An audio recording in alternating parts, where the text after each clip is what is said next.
L'évangile de ce jour nous parle de deux choses un peu compliquées. La première, c'est la relation entre les uns avec les autres. Dans l'évangile, le Christ nous parle de quelqu'un qui a commis un péché dont une des personnes est au courant. Et il invite celui qui est au courant d'aller voir en tête-à-tête celui qui est concerné.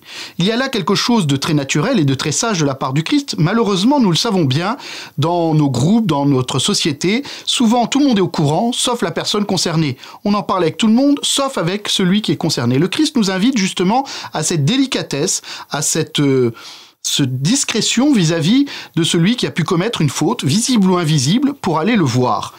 Cette question des relations nous invite aussi à savoir si nous sommes capables nous-mêmes d'accueillir ce que l'autre peut nous dire par rapport à quelque chose que nous aurions mal accompli. Sommes-nous dans une attitude d'humilité? Sommes-nous dans une attitude d'accueil? C'est peut-être la première chose que nous pouvons retenir. Sommes-nous capables soit d'aller voir personnellement quelqu'un pour lui dire les choses sans être dans le donneur de leçons, mais simplement par amour et par charité? Et sommes-nous capables d'entendre? La deuxième réalité, c'est le fait d'aller voir quelqu'un pour lui reprocher quelque chose. Non pas au titre où on serait meilleur que lui, mais pour l'aider à grandir lui-même dans sa relation avec Dieu et avec les autres. Il y a là quelque chose d'assez en décalage avec notre société.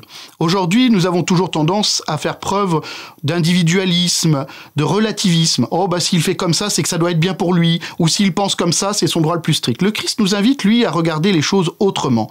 Il nous invite à regarder l'autre comme un frère à aimer, comme un frère à aider à grandir. Non pas parce qu'on est meilleur, mais parce qu'on avance ensemble sur ce chemin. Alors, le Seigneur nous invite, justement, à être ces ouvriers humbles, capables de se tourner vers l'autre, son frère, pour lui dire quand il fait quelque chose de mal, et d'être capable d'accueillir ce qu'un frère peut lui dire quand nous-mêmes nous faisons quelque chose de mal.